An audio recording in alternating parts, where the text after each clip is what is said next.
Check करने के लिए इम्पोर्टेंट है कि आप समझें कि क्या कैंसर के लक्षण हो सकते हैं, क्या वो सिम्टम्स हो सकते हैं जो अगर आप अपने आप में या अपने परिवार में नोटिस करें तो आप डॉक्टर के पास जाएं, एक स्पेशलिस्ट के पास जाएं और बेसिक टेस्ट कराएं। कैंसर के लक्षण ना बड़े सिंपल होते हैं। कुछ बताना चाहूंगा, कान नाक गले में क्या क्या बीमारियां होती हैं आप लोगों के एज ग्रुप में। मोस्ट कॉमन जैसे मैंने बताया, सुनने की बीमारी बहुत कॉमन है। इसका इलाज बहुत सिंपल है, लेकिन बहुत लोग हिचकिचाते हैं कि हम डॉक्टर के पास जाएंगे, मशीन बता देंगे तो हम आगे परेशानी होगी। ऐसा कुछ नहीं है, टेस्ट करने के बाद में हमें पता चलेगा। नमस्कार, मैं डॉक्टर अदिति चतुर्वेदी हूँ और मैं कैंसर सर्जन हूँ, ब्रेस्ट कैंसर सर्जन हूँ मैक्स हॉस्पिटल साकेत और गुरुग्राम में। तो आज सबसे पहले मैं आप सभी का बड़ा धन्यवाद देना चाहती हूँ कि आपने हम लोगों को ये मौका दिया कि हम आके आपके स्पेशल डे, ये ओकेजन पे आपके साथ मिल पाए और आपसे हम कुछ 10 मिनट में सिर्फ कैंसर के बारे में कुछ बातें करना चाहते हैं, क्योंकि आज की तारीख में कैंसर एक बड़ी कॉमन बीमारी हो गई है। कुछ साल पहले तक, 10-15 साल पहले या 20 साल पहले लोग कैंसर के बारे में कम जानते थे या कैंसर के बारे में कब सुनते थे। बड़े गिने चुने लोगों के बारे में पता होता था कि किसी परिवार में किसी को कैंसर हो गया या उनका ट्रीटमेंट हुआ। बट अब चीजें काफी बदल चुकी हैं। आई एम श्योर कि यहाँ पे हम लोग जितने लोग यहाँ सम्मिलित हुए हैं उनमें से भी कई परिवार, ऑलमोस्ट हर दूसरे परिवार में कोई ना कोई, सब लोग जानते हैं, या तो कोई परिवार वाले को या कोई दोस्त मित्र को, ऑफिस या आस पड़ोस के कोई रहने वाले को जो इस बीमारी से जूझा हुआ है। और एक्चुअली अगर हम डेटा देखें तो WHO के अनुसार आगे के समय में ऐसा है कि हर 5 लोगों में से एक इंसान को आगे के समय में कैंसर होने की संभावना है। बेसिकली इसका मतलब यह है कि कैंसर के बारे में हम सबको कुछ बेसिक चीजें पता होनी चाहिए। कैंसर क्या है, क्यों होता है और कैसे हम अपने आप को, अपने परिवार को कैंसर से बचाएं। तो क्या यहाँ पे आप लोग में से कोई जानता है कि कैंसर शब्द का मतलब क्या है? कैंसर किस बीमारी को बोलते हैं? क्या कोई जानता है? बेसिक, हाँ जी बताइए। करेक्ट, तो एकदम सही जवाब दिया मैडम ने कि cancer is basically uncontrolled growth of cells. Cancer कोई अलग से शरीर में नहीं होता। शरीर के किसी भी हिस्से में जब जो सेल्स हैं, जो कोशिकाएं हैं, वो अनकंट्रोल्ड ग्रोथ दिखाने लगती हैं, बेकाबू तरीके से मल्टीप्लाई करने लगती हैं और जिस बॉडी में ग्रो कर रही होती है उसी बॉडी को नुकसान पहुंचाने लगती है, तो उस बीमारी को हम कैंसर कहते हैं। और कैंसर शरीर के किसी भी हिस्से में हो सकता है। मैं ब्रेस्ट कैंसर विशेषज्ञ हूँ। औरतों में ब्रेस्ट और सर्विक्स यानी यूट्रस, बच्चेदानी के मुंह का कैंसर सबसे ज्यादा कॉमन होता है। आदमियों में मुंह का कैंसर, ओरल कैविटी का कैंसर और फेफड़ों का कैंसर सबसे ज्यादा कॉमन होता है। पर शरीर के किसी भी हिस्से में, ब्रेन में, हड्डियों में, फेफड़ों में, कैंसर एक ऐसी बीमारी है जो शरीर के किसी भी हिस्से में हो सकती है। तो किसी भी बीमारी से बचने के लिए, उसको प्रिवेंट करने के लिए हमें पता होना चाहिए कि बीमारी क्यों होती है। अगर हमें पता होगा कि बीमारी क्यों होती है तो हम समझ सकते हैं कि हम इससे कैसे बचें, कैसे अपने आप को हेल्दी रखें ताकि हमें बीमारी ना हो। तो अगर मैं सच बताऊं तो कैंसर का कोई एक कॉज नहीं होता। कई बार हमारे पेशेंट हमसे आके पूछते हैं कि अरे हमें कैंसर क्यों हो गया, ऐसा क्या कारण है जिसकी वजह से मुझे बीमारी या मेरे परिवार में ये बीमारी आई। तो एक्चुअली इसका कोई सिंपल कारण नहीं है, बट हाँ 5 से 10% कैंसर जेनेटिक होते हैं, पर सिर्फ 5 से 10% होते हैं। 90% कैंसर जेनेटिक नहीं होते हैं। जेनेटिक शब्द का मतलब होता है कि कुछ लोगों के परिवार में ऐसा हो सकता है कि कई लोगों को कम उम्र में, 50 से कम उम्र में कैंसर हो, कहीं का भी कैंसर हो सकता है, ब्रेस्ट का, ओवरी का, पेट का। पर उनके डीएनए में जो उनकी जो जेनेटिक मटेरियल है उसमें बदलाव हो गया हो, जिसकी वजह से उनके परिवार में कई मेंबर्स को कम एज में ही कैंसर हो। कई लोगों को बड़ी गलत धारणा होती है, उनको कहीं बॉडी में गांठ होती है, कोई छाला होता है, पर वो डॉक्टर के पास नहीं जाते क्योंकि उनको लगता है कि अगर हमारे परिवार में कैंसर नहीं है तो मतलब हम सेफ है इस बीमारी से। पर सबसे पहले मैं आपको ये बताना चाहूंगी कि सिर्फ 10% से कम कैंसर जेनेटिक होते हैं। ये बात सही है कि अगर आपके परिवार में 2 से ज्यादा मेंबर्स को कैंसर हो और स्पेशली कम एज पे हुआ हो, 50 साल से कम हुआ हो, तो जरूर अपने डॉक्टर से बात करें कि क्या ऐसा पॉसिबल है कि आपके फैमिली में कोई जेनेटिक चेंज हो, कोई डीएनए में चेंज हो जिसकी वजह से आपका परिवार ज्यादा रिस्क में है। बट अगर ऐसा कुछ नहीं है, जेनेटिक नहीं है, तो और क्या कॉजेज हो सकते हैं? सबसे बड़ा कॉज होता है तंबाकू। इसीलिए अगर आपने नोटिस किया हो, मैंने बोला था कि आदमियों में सबसे कॉमन कैंसर नंबर 1 इंडिया में ओरल कैविटी, मुंह का कैंसर होता है। क्योंकि ऑल्दो इतनी नॉलेज, मतलब आप देखो हर पान मसाले पे लिखा है, हर फिल्म के पहले ऐड आता है कि smoking, tobacco consumption is injurious to health, but अभी भी हम इससे पूरा बच नहीं पाए हैं। और तंबाकू का सेवन स्मोकिंग के द्वारा या खाने तंबाकू चबाने की वजह से बहुत सारे कैंसर्स होते हैं। तो number 1 preventable cause of cancer is tobacco. तंबाकू का सेवन से जरूर बचना चाहिए। सेकंड है अल्कोहल, शराब का सेवन। ये कई लोगों को ये धारणा होती है कि थोड़े अमाउंट में एक पैग या एक ग्लास अल्कोहल लेने से आदमी एकदम सेफ रहता है, उससे कोई रिस्क नहीं है। बट एक्चुअली ये भी गलत है, ये एक मिथ है। ये देखा गया है कि अल्कोहल के सेवन से भी कैंसर का रिस्क, बहुत सारे कैंसर का रिस्क, सिर्फ लिवर खराब होने का रिस्क नहीं है, पर बहुत सारे cancer including colon cancer, food pipe का कैंसर, बहुत कैंसर का रिस्क अल्कोहल के सेवन से भी बढ़ता है।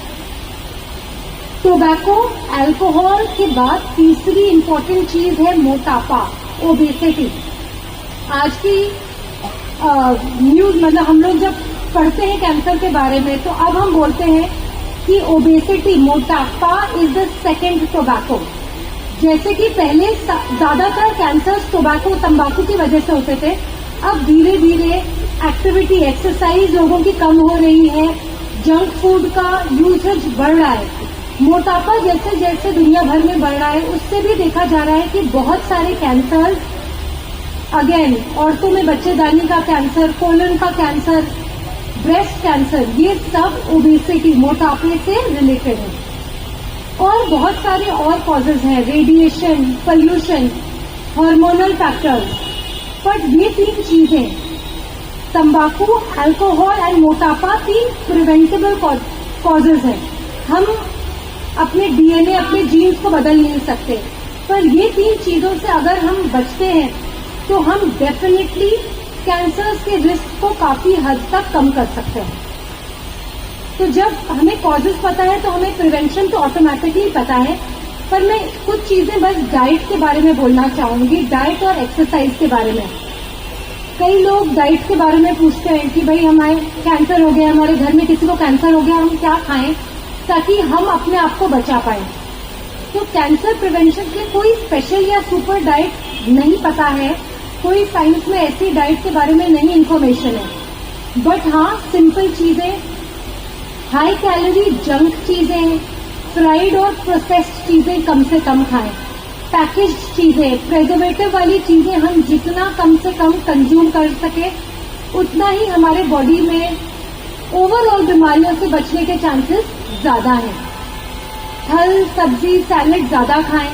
कोई भी बहुत फैंसी डाइट की जरूरत नहीं है। मेन चीज है अपनी प्लेट को कलरफुल रखें, पैकेज, प्रोसेस्ड और हाई कैलोरी चीजों से दूर रहें। दूसरी चीज है एक्सरसाइज करें। सबको पता है कि एक्सरसाइज करने से वजन कम होता है। हार्ट स्पेशलिस्ट के पास जाओ, फिजिशियन के पास जाओ तो वो बोलता है एक्सरसाइज करो, 45 मिनट के लिए सैर करो।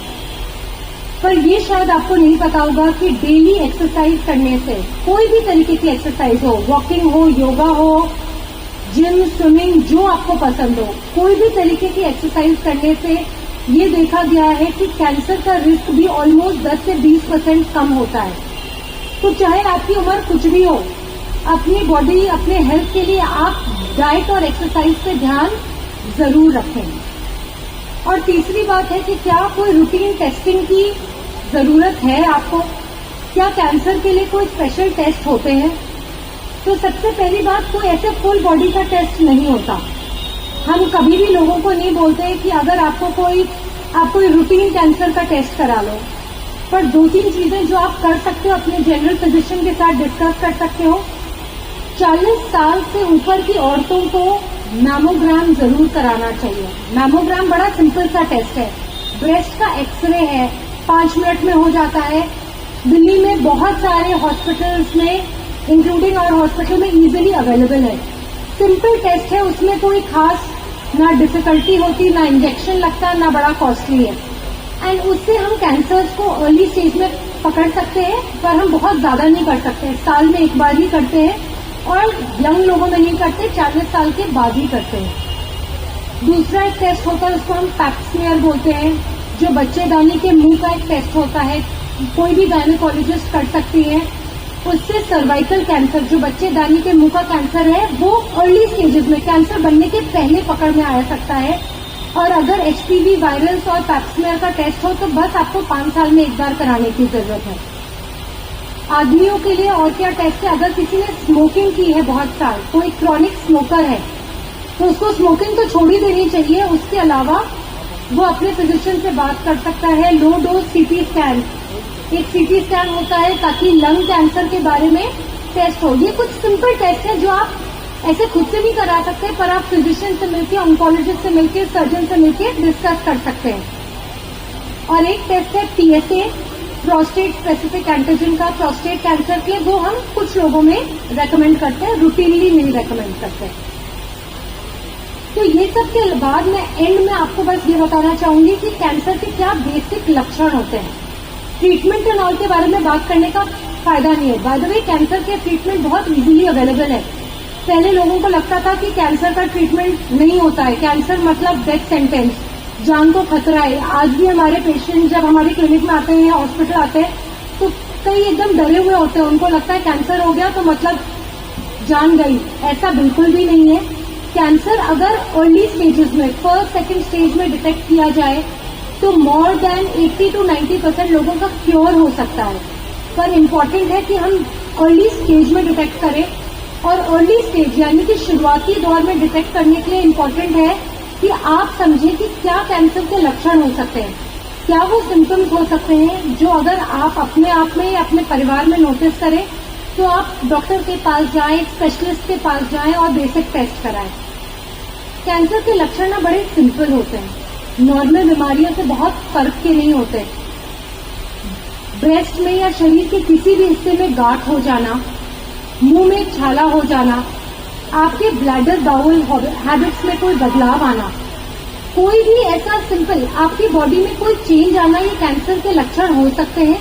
मेन चीज है अगर कोई भी चेंज अनएक्सप्लेन्ड हो, हमें कारण ना पता हो, परसिस्टेंट हो, यानी 2 से 3 हफ्ते से ज्यादा तक चल रहा हो और लोकल ट्रीटमेंट पे रिस्पॉन्ड ना कर रहा हो, तो जरूर अपने डॉक्टर के पास जाएं और कुछ चेकअप कराएं, क्योंकि ये कैंसर के लक्षण हो सकते हैं। तो आई थिंक इस बात से मैं आपको कंक्लूड करना चाहूंगी। बस मैं आप सबको रिक्वेस्ट करूंगी कि कोई भी अनएक्सप्लेन्ड सिम्टम, दर्द का वेट ना करें। कहीं भी शरीर में गांठ, छाला या कोई भी प्रॉब्लम हो जो 2 से 3 हफ्ते से ज्यादा समय तक हो, चाहे वो खांसी ही हो, अगर वो 3 हफ्ते से ज्यादा तक हो और उस नॉर्मल ट्रीटमेंट से रिस्पॉन्ड ना कर रही हो तो इसको इग्नोर ना करें। डाइट और एक्सरसाइज पे जरूर ध्यान दें। और अगर आपकी फैमिली में कई लोगों को कैंसर कम एज में हो तो जरूर अपनी family, as a family unit, एक ऑन्कोलॉजिस्ट या कैंसर सर्जन को कंसल्ट करें। तो thank you so much. I mean कान्ना कला विशेषज्ञ हूँ मैक्स हॉस्पिटल पंचिल पार्क में। मुझे आप लोगों के बीच में आने का मौका मिला। कुछ बताना चाहूंगा कान्ना गले में क्या क्या बीमारियां होती हैं आप लोगों के एज ग्रुप में। मोस्ट कॉमन, जैसे मैंने बताया, सुनने की बीमारी बहुत कॉमन है। इसका इलाज बहुत सिंपल है, लेकिन बहुत लोग हिचकिचाते हैं कि हम डॉक्टर के पास जाएंगे, मशीन बता देंगे तो हम आगे परेशानी होगी। ऐसा कुछ नहीं है। टेस्ट करने के बाद में हमें पता चलेगा कि बीमारी के लिए क्या करने की जरूरत है। सर्जिकल ट्रीटमेंट भी है, हियरिंग एड्स भी हैं, बट प्रॉब्लम यह है कि लोग हिचकिचाते बहुत ज़्यादा हैं मशीन लगाने में। अगर वो मशीन नहीं लगाएंगे तो बहुत सारी कॉम्प्लिकेशंस होती हैं, जिनमें पेशेंट को हिचकिचाहट होती है बाहर जाने में, तो वो अपने आप सिक्योर हो जाते हैं, एंग्जाइटी, डिप्रेशन।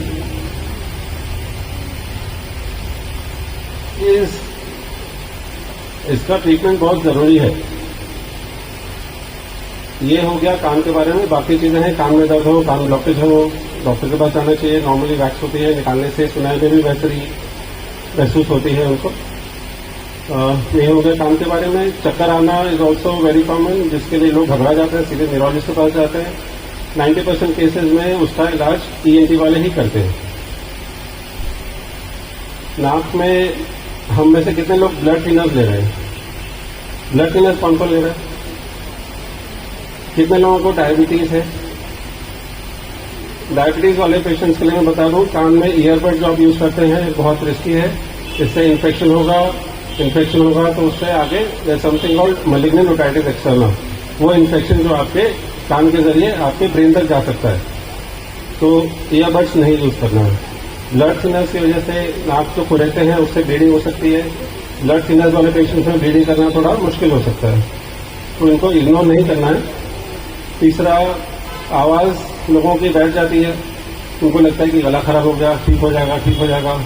डॉक्टर अदिति ने बताया था 3 हफ्ते से ज़्यादा तक चले तो कैंसर हो सकता है उसमें, उसके लिए भी दिखाना बहुत ज़रूरी है। ठीक है, लेट्स आस्क सम क्वेश्चंस। किसी को कुछ पूछना है?